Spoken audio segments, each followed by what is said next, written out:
So Kuro Games recently did a campus interview with some students, diving into what the organization is all about, but more importantly, into Wuthering Waves. And lucky for us, the entire interview was translated by a Twitter user named Narishio_Wuwa. So what we're going to do today is we're going to go through the Q&A section of that video, break down the questions that were asked, and see if the devs gave solid answers. Because honestly, this is one of those rare moments where we actually get a glimpse into the minds behind Wuthering Waves. So if you're into this kind of content, make sure to like the video, drop your thoughts in the comments, and don't forget to subscribe and hit the bell so you don't miss out on any of my future videos. Alright, so let's get straight into it. The first question that was asked in the Q&A section was, at the end of version 1.0, exploration felt tedious and repetitive. Although version 2.0 introduced some fresh ideas, it's hard to see how future updates can keep innovation without falling back into the same monotony. I think this is actually a really solid question because even now there's a clear difference between Renesita and Jingzhou. Renesita is much more fun to explore, it feels more alive. This question mainly focuses on how future regions might carry these fresh ideas forward, but I feel it should also touch on whether we'll get some kind of backward compatibility. Like, will these new exploration mechanics be added to older regions too? Right now, if you go from Renesita back to Jingzhou, you'll notice how massive Jingzhou is. So imagine how nice it would be to have the flight mechanics there too. It actually gives players a reason to go back and explore Jingzhou again. Anyway, I really like this question, but let's get into how the devs answered this. Everyone already recognized that issue in 1.0, which is why we iterated heavily in 2.0. The goal is simple, to get every planner thinking. We look at everyone's interesting ideas or even creative mechanics from other games that we can integrate. This will definitely feel refreshing, so please stay tuned. It will happen for sure. Honestly, I think this is a perfect answer to the question. Again, the focus is clearly on making future regions more creative and exciting to explore, but I really wish they'd also bring these creative ideas into older regions. Still, this response is a great way to build up hype. And if you play the game, you already know that they've been killing it when it comes to exploration mechanics, like being able to kind of reverse time in Hongjiang, or the teleportation doors in the Black Shores. And Renesita even has flights. They've shown with every region that they're not afraid to try new things, and honestly, I've got full confidence that they'll keep leveling up exploration going forward. It is genuinely exciting. The next question is, older maps felt darker in tone, BGM was monotonous, and overall gameplay was dull. While Renesita was a major improvement, it felt fragmented, as if each person built something pretty in isolation. It's hard to describe the region with a unified theme. I'll be honest, I hadn't really thought about this before, and yeah, there is a kind of disjointed feel to Renesita. Like, Reguna feels completely different from the area outside it. There is barely any correction between Reguna and, say, Whispering Haven. And even Whispering Haven doesn't really blend with other parts of Renesita. So now that it's been pointed out, I actually think this is a great question. Renesita is stunning, no doubt, but yeah, it does feel a bit fragmented. Now, personally, it never really bothered me, but I can totally understand why some players might be picking up on this. The devs responded, that's true. It was indeed pieced together by many people. The disjointed feeling came from insufficient communication. We're aware of this issue and will solve it in version 3.0 or even later version in the 2.x series. Once there is a clear theme, the sense of disjointedness won't be as strong.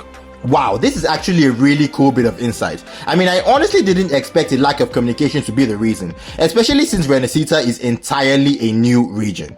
You think there would be tighter collaboration during its development, but still, it's exciting to hear that they're aiming for more consistency going forward. So with Septimont coming in version 2.4, I'd expect it to feel a lot more cohesive compared to Renesita. But like I said before, the disjointed feel never really bothered me personally, but it's great that they recognize it and are actively working to fix it. So far so good. I think the devs have been doing a great job with their answers.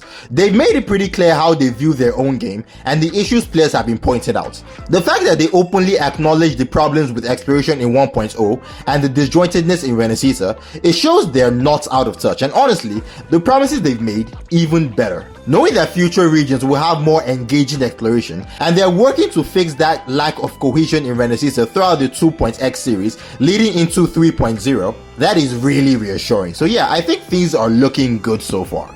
Alright, so the next question is, how do planners decide what kind of map to make? What's the workflow? Honestly, this isn't a topic I'm particularly interested in. I don't usually care much about how they're made, so let's jump straight into the answer.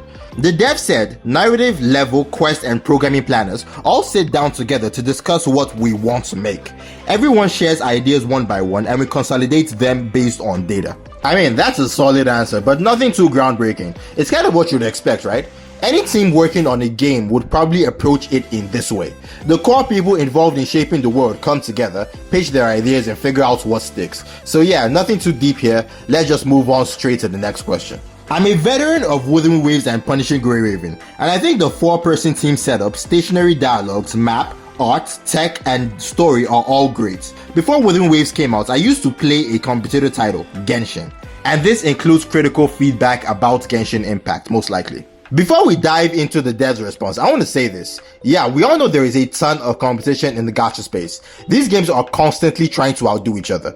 But at the same time, I don't think it'd be the smartest move for the devs to publicly acknowledge the competition, especially in a setting like this. Even though the competition is clearly there, it's probably not a great idea to spotlight it. The last thing you want is to hype up your rival, even indirectly. So as much as I, and probably everybody else, would love to see the devs throw a little shade or admit to watching what Genshin's doing, I really doubt they'll go there. So let's see how the devs answered this question. During development, we didn't aim to compete directly. Comparisons don't help us create anything better. We're focused on what we can do and what we're good at. Now, regardless of what I said before, I honestly wish they hadn't answered like that. Saying comparisons don't help us create anything better feels off, especially when so much of Wuthering Waves clearly draws from Genshin Impact, and by doing that, they're basically encouraging comparisons and competition, whether they admit it or not. They want to pull Genshin's player base, plain and simple. But, like I said earlier, they probably didn't want to openly acknowledge this competition. But still, that answer feels like a blatant whitewash. Competition absolutely exists. Alright, now we're at the final question in this Q&A, and honestly this one feels like the most important. It's about anniversary events. For the anniversary event, it seems like there's been a disconnect between the companies and the players' expectations. And wow, a disconnect is putting it lightly.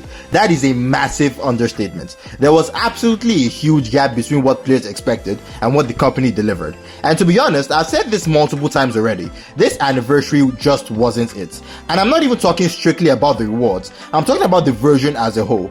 The version 2.3, in my opinion, is easily the weakest entry in the entire 2.x series. Now sure, we haven't played the Catriona quest yet, and we haven't seen the new endgame content either, so I'm still holding out hope. Maybe those two things will turn around to be the saving grace of this version.